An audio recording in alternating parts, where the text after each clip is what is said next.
So I wanted to do a quick reference on just focusing in on making the threads. So with this, the example, we have like the threads that interlock, stuff like that.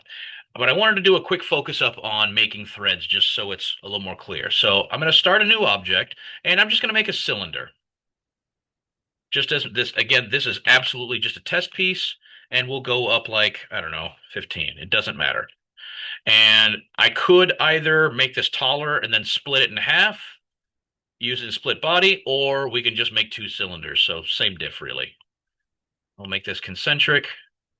We'll make it the same and go up, I don't know, 20, sure, whatever.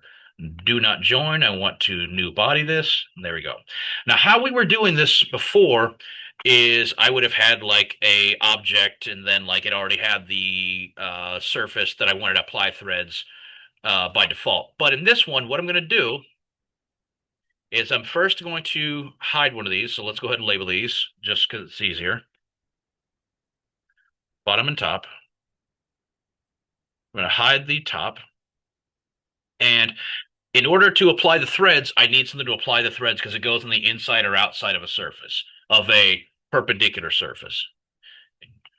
So I'm just going to create a, let's say, sure, 36, somewhere in there, and we'll go up like 5, 6, doesn't matter. So now I have a little protrusion that when I turn on section analysis, because that's how we're going to keep checking these things. Oops, wrong one. You can see that it is protruding up through. However, I need to make a recess also, but I'm going to do that afterwards. So I'm going to hide the top. I'm going to apply my threads. So go to create, thread. And the only difference of why you would apply it to the inside or outside, it just depends on how much space you have. So I want to make sure that's modeled because that way it actually fully renders this. And then you can decide, it'll automatically apply like, all right, so I have 36 millimeters. There we go. It'll apply to an M36 thread. You can change the number of threads. The larger the number, the more coarse it will be. So you can see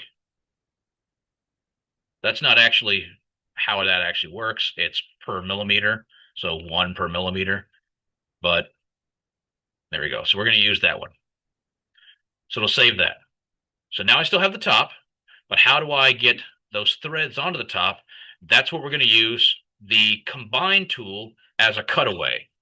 So I've got the threads, and I'll just save that as below quick threading example. I can spell. All right. So threads are applied fully. Now I'm going to use the combine tool. My target body will be the top. My cutting body or tool body will be the bottom. I need to switch operation to cut, but you must make sure to select keep tools. Otherwise, it'll delete that. Hit OK. And now I have those same threads exactly as they are oriented applied. So that means, granted, yes, this is a circle, but if this were something like a specific shape, like any of these, that means those threads are locked in place in tandem at the shape or with the shape as it currently is. So with this little symbol or with this little cylinder here, those are going to lock in place. Now, the one other step you have to do is now we need a little bit of clearance to make sure that there's enough space. Now, the only one that it depends, the only thing that depends on whether or not you add it to the top, the clearance to the top or the bottom, is if you need like an internal space. Like with this one, we did apply a cylinder to the center here, and the little candle thing is 30 millimeters, and we go down, and you can see how close those threads are getting to the inside wall. So that would mean if I'm going to use the offset face to shrink or grow one set of threads, let's definitely do that to the top because we have space to gain, or we can afford it. So let's go to modify and not replace and that. We want offset face. And with this, now we're just going to select all these faces in here. Not the very top, don't need that.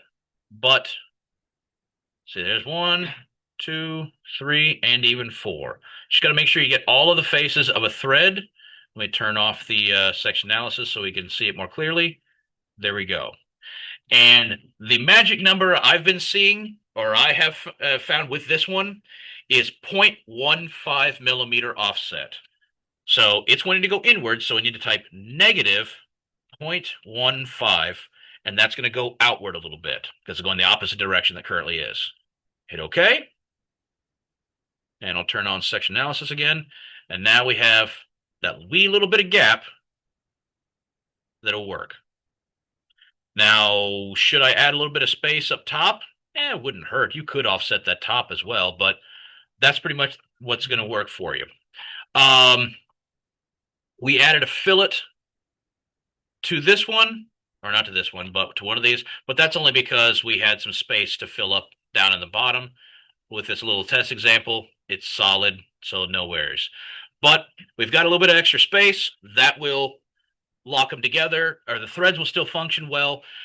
But what it won't do is be too big of a gap, because I tried with 0.2 millimeters and it's too much of a gap and it overshoots when it tightens down.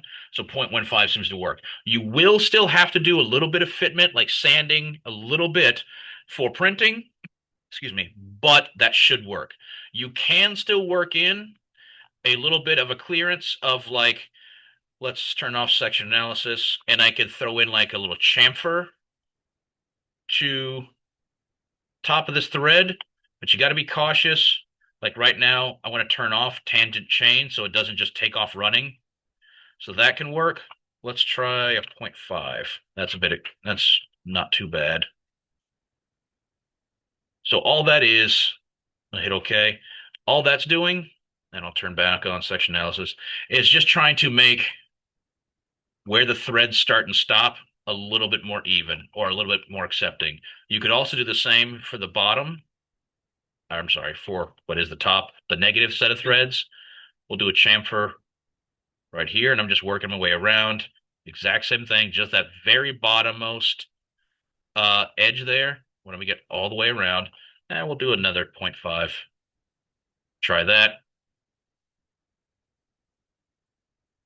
And all that is again, just allowing where, when the threads start to engage, when you're screwed together, a little bit of give. That's all. You can do the same thing with like a little file or a bit of sandpaper, but if you can do it right there, that works.